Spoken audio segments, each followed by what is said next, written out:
अस्सलाम वालेकुम। आज की वीडियो का टॉपिक बहुत ज़्यादा इंफॉर्मेटिव है। आपको आइडिया होगा वो टाइटल पढ़ के, क्योंकि आज हम देखेंगे कि हम चाइना में ड्राइविंग लाइसेंस कैसे हासिल कर सकते हैं। तो इसका टॉपिक बहुत ज़्यादा इंफॉर्मेटिव है, तो वीडियो पूरी देखिएगा। अभी चल जा रहा हूँ मैं इनके ऑफिस, जहाँ से हम ड्राइविंग लाइसेंस ले सकते हैं। तो प्रोसीजर जाके चेक करते हैं। डॉक्यूमेंट्स भी मैं आपको वहाँ पे जाके बताता हूँ कि क्या क्या डॉक्यूमेंट्स इसके लिए चाहिए होते हैं। फिलहाल मैंने टैक्सी बुक की है, तो टैक्सी का वेट कर रहा हूँ। जैसी टैक्सी आती है फिर मैं आपको वहाँ पे जाके बताता हूँ कि हमें इसके लिए क्या क्या डॉक्यूमेंट्स चाहिए, इसके लिए हमारे लिए क्या क्या ज़रूरी चीज़ें हैं जो हमारे पास होंगी तो लाइसेंस बनेगा, अदरवाइज लाइसेंस नहीं बनेगा। तो टैक्सी का वेट करते हैं, फिर हम इनके ऑफिस चलते हैं। टैक्सी में तो मैं बैठ गया हूँ। आज गर्मी बहुत ज़्यादा है क्योंकि शायद धूप बहुत तेज़ है, तो इस वजह से भी, और थोड़ा सा मैं लेट भी हो गया हूँ क्योंकि थोड़ा सा लेट उठा था। तो अभी चलते हैं, जा तो रहा हूँ, देखते हैं वहाँ पे जाके क्या सिस्टम है और क्या नहीं। मैं आपको जाके वहीं पे बताऊंगा कि इसके लिए क्या क्या डॉक्यूमेंटेशन की ज़रूरत है और कौन कौन से आपको डॉक्यूमेंट्स जो हैं आपके पास है वो होते हैं अवेलेबल, और कौन कौन से आपने यहाँ से लेने हैं। तो सबसे ज़रूरी तो एक है कि आपके पास आपका पाकिस्तानी ड्राइविंग लाइसेंस लाजमी होना चाहिए कि आप जिस भी कंट्री से हैं तो आपके पास उसका ड्राइविंग लाइसेंस लाजमी होना चाहिए। उसके बाद ही ये जो आपके प्रोसीजर है यहाँ पे लाइसेंस लेने का वो आप कंटिन्यू कर सकते हैं। अदरवाइज़ अगर आपके पास अपना लाइसेंस नहीं है अपनी कंट्री का, तो यहाँ पे उसका मैं पूछूंगा कि वहाँ उसका जो तरीक़ेकार है वो क्या है, तो वो भी मैं आपसे शेयर करूँगा। अभी मुझे भी ज़्यादातर एक्चुअल चीज़ें नहीं पता क्योंकि अभी तक मैंने इनकी जो बिल्डिंग है अभी तक विज़िट नहीं की है, ना इनका ऑफिस विज़िट किया है। बस जो कि इनकी जो बेसिक इन्फॉर्मेशंस थी, जो जो आपको डॉक्यूमेंट्स चाहिए, मैंने बस वो कलेक्ट किए हैं और मैं अभी जा रहा हूँ उधर। तो उधर जाके मुझे पता लगेगा कि जो मैं डॉक्यूमेंट्स लेके आया हूँ वो सारे काम के हैं या नहीं, या उसके अलावा भी कुछ चाहिए। तो फिलहाल अभी वहाँ पे चलते हैं और वहाँ पे जाके आपको दिखाता हूँ कि क्या सिस्टम है और कैसे आप जो है अपना ड्राइविंग लाइसेंस वो करवा सकते हैं, बनवा सकते हैं या अप्लाई कर सकते हैं, जो भी है। ये जी मैं आ तो गया हूँ इनके ऑफिस। ऑफिस तो बहुत ही ज़्यादा बड़ा है इनका, और अब अंदर जाके देखते हैं कि अंदर इनका क्या सूरत हाल है और क्या नहीं। अभी तो मैंने टोकन लिया है और टोकन का वेट टाइमिंग थोड़ा सा ज़्यादा है, तो पहले चेक करते हैं कि अभी तो जो मैं डॉक्यूमेंट्स लेके आया हूँ अभी पैसे कहीं पे चेक नहीं हुए। जब मेरी बारी आएगी टोकन की तभी पता लगेगा कि मुझे डॉक्यूमेंट्स क्या क्या चाहिए और क्या क्या नहीं। तो तब तक थोड़ा सा वेट करते हैं, फिर मैं आपको दिखाता हूँ। यहाँ पे ज़्यादातर वैसे वीडियो अलाउ नहीं है, तो अभी मैं वेटिंग हॉल में हूँ, तो इसलिए मैं ये बना रहा हूँ। तो मुझे नहीं लगता कि आगे जब मैं काउंटर पे जाऊँगा तो मुझे वीडियो अलाउ होगी। तो खैर वो मैं आपको बाद में थोड़ा सा खुद बता दूंगा कि आपको क्या क्या चाहिए होता है और क्या क्या नहीं। फिलहाल थोड़ा सा वेट करते हैं। अंदर वीडियो अलाउ नहीं की जी उन्होंने। उन्होंने कहा कि यहाँ पे कैमरा अलाउ नहीं है, तो इसलिए आप अपना मोबाइल बंद कर दें। तो फिर मैंने वहाँ पे वीडियो नहीं बनाई। तो प्रोसेस बहुत ज़्यादा इजी था, कोई मुश्किल नहीं थी। अगर आपके पास आपके डॉक्यूमेंट्स पूरे हैं और अगर आपके पास आपको पता है कि आपने कैसे जाके लाइसेंस बनवाना है, तो बहुत ज़्यादा इजी प्रोसेस था। मैं आपको थोड़ा सा बताता हूँ कि आपको जो डॉक्यूमेंट्स चाहिए वो क्या क्या चाहिए। बेसिकली चाइना में ना दो किस्म के लाइसेंस हैं, एक है टेम्परेरी और एक है परमानेंट।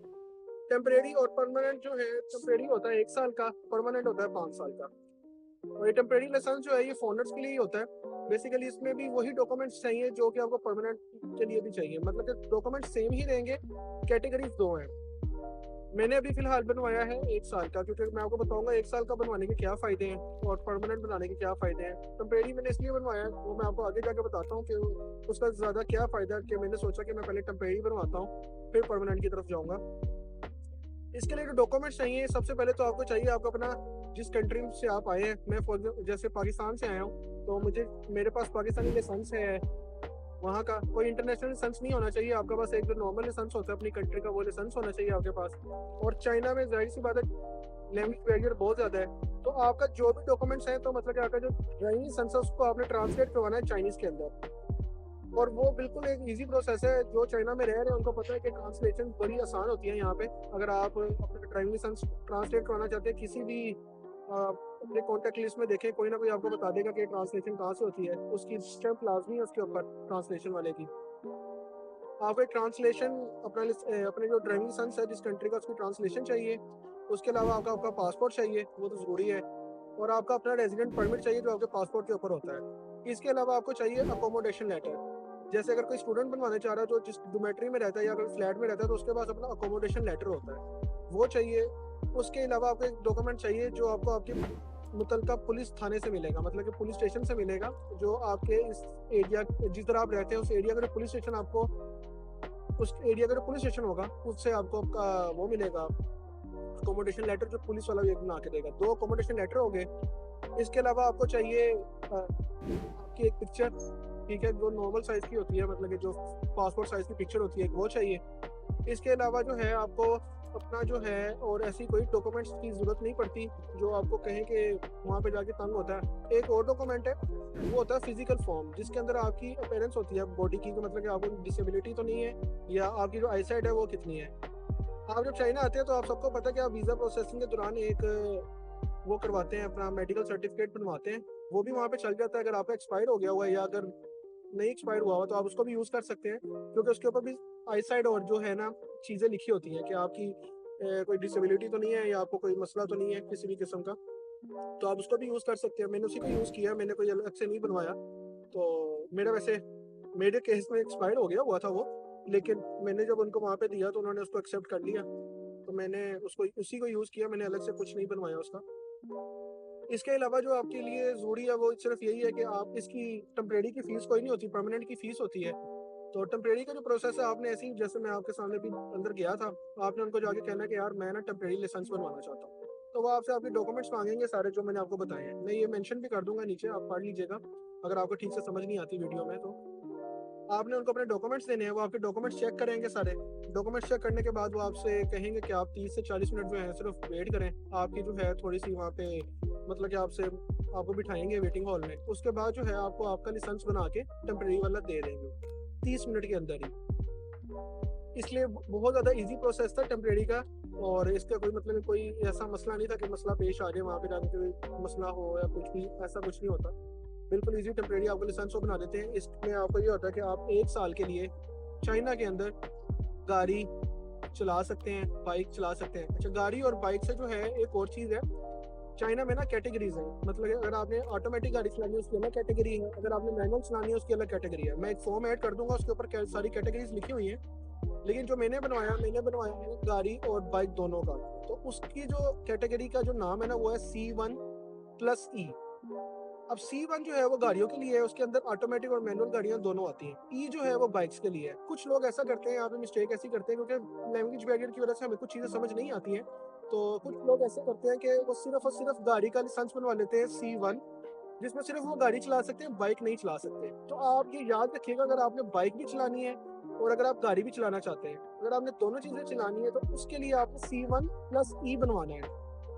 और जब अपनी इसकी ट्रांसलेशन करवा रहे होंगे, अगर आप ट्रांसलेट करवाना भी चाहते हैं तो आप मेरे से भी रब्ता कर सकते हैं। मेरा है कि यहाँ पे बड़े अच्छे जानने वाले हैं जो आपको रीज़नेबल, मेरी जो फ़ीस आई है उसकी ट्रांसलेशन की सिर्फ 50 to 60 RMB थी, इससे ज़्यादा फ़ीस नहीं थी।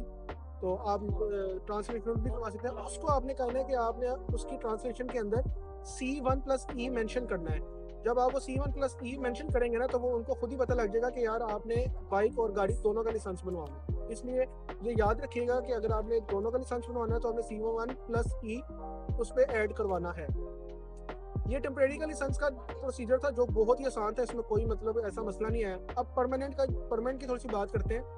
परमानेंट के लिए भी बिल्कुल सेम डॉक्यूमेंट्स चाहिए, मतलब इसके लिए भी कोई डिफरेंट नहीं है। जो मैंने आपको डॉक्यूमेंट्स बताए, आपका पासपोर्ट, आपका रेजिडेंट परमिट, आपकी अकोमोडेशन लेटर, आपका ड्राइविंग लाइसेंस की चाइनीज ट्रांसलेशन, आपकी पिक्चर, और उसकी फ़ीस भी है।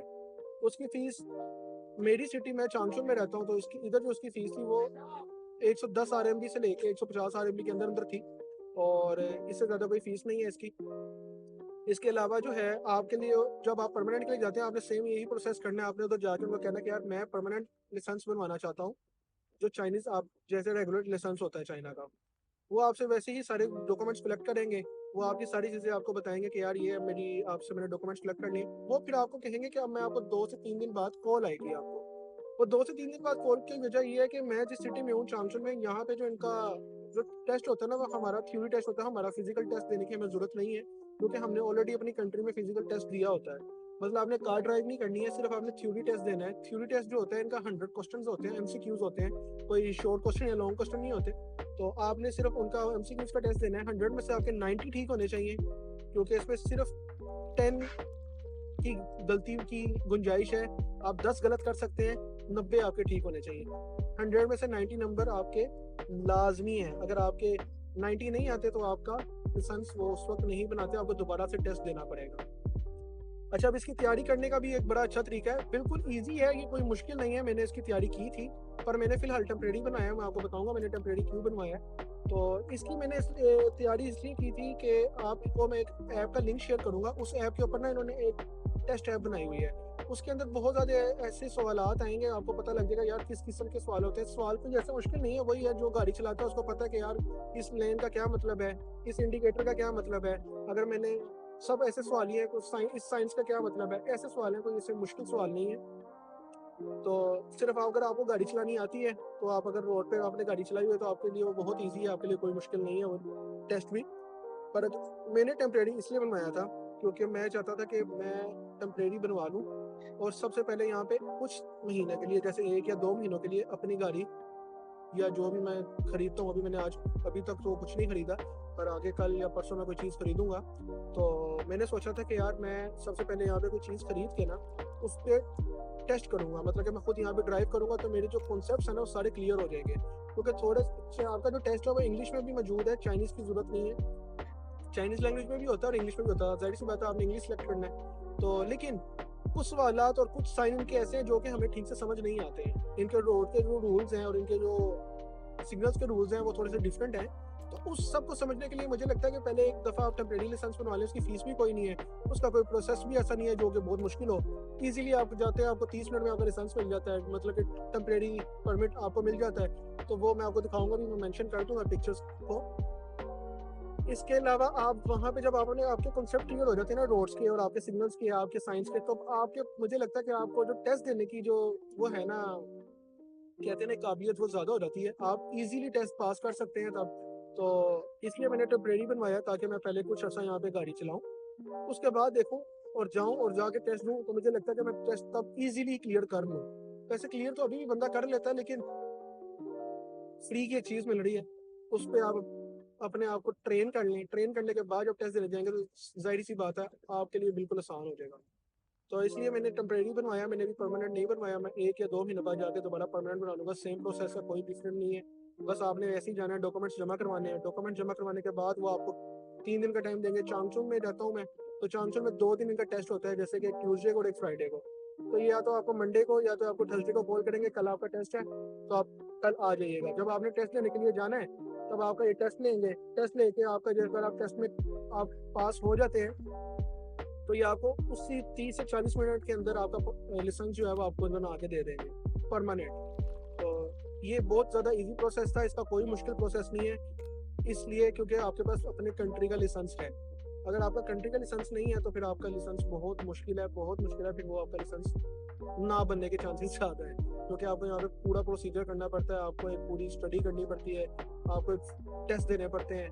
तो इससे बेहतर यही है कि आप अपनी अगर कंट्री से आ रहे हैं, तो अपनी कंट्री का लाइसेंस लाज़मी लेके आएँ, वहाँ से बनवा के लेके आएँ, ताकि आपको यहाँ पे आके लाइसेंस बनवाने की कोई तंगी ना हो।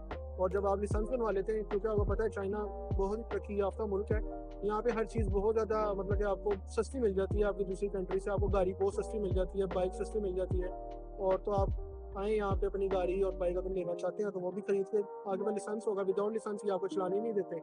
अगर आप विदाउट लाइसेंस तो आप वैसे चला सकते भी नहीं है किसी कंट्री में। तो अगर आपके पास लाइसेंस नहीं होगा, तो आपके ऊपर कानूनी कार्रवाई होती है, इसलिए लाइसेंस बहुत ज़्यादा ज़रूरी है। तो लाइसेंस बनाने का तरीका भी कोई मुश्किल नहीं है, बहुत ज़्यादा ईज़ी था।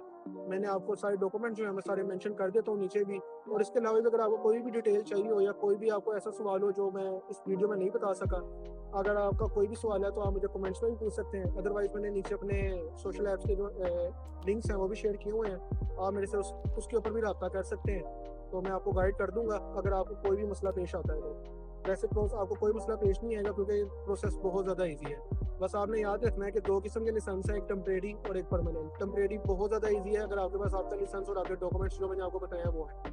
परमानेंट भी बहुत ज़्यादा ईज़ी है, बस उसके लिए थ्योरी टेस्ट पास करना होता है। उस टेस्ट को पास करने के लिए मैं आपको प्रेफ़र करूँगा कि आप जो है पहले टेम्परेरी लाइसेंस बनवाएँ, उसके बाद थोड़ी-सी अपनी यहाँ पे जो है अपनी वो कहते हैं हमारी ज़ुबान में हाथ सीधा करें, उसके बाद जाके अपना परमानेंट लाइसेंस अप्लाई करें और आप उसमें टेस्ट देंगे, तो मुझे लगता है आप 100 में से 100 पास ही लेंगे। तो आज की वीडियो बस यहीं तक थी। मुझे लगता है कि ये इन्फॉर्मेटिव वीडियो थी, अगर आपको पसंद आई है, तो चैनल को सब्सक्राइब कर दें, और मैं आपके लिए और भी कोई ऐसी इन्फॉर्मेटिव वीडियो बनाऊँगा और मैं कल या परसों कोई चीज़ यहाँ पे परचेज़ करूँगा, मैं उसकी वीडियो भी बनाऊँगा। मैं आपको बताऊँगा कि यहाँ पे आप कोई चीज़ अगर परचेज़ करते हैं तो उसका क्राइटेरिया क्या होता है। आपने कौन सी चीज़ आपको कहाँ से सस्ती मिल सकती है, कैसे ले सकते हैं, कौन-सा मॉडल अच्छा है, क्या सब कुछ आपको मैं सारा कुछ वो भी बताऊँगा। फिलहाल तब तक के लिए अल्लाह हाफ़िज़। आपका बहुत शुक्रिया। अल्लाह हाफ़िज़।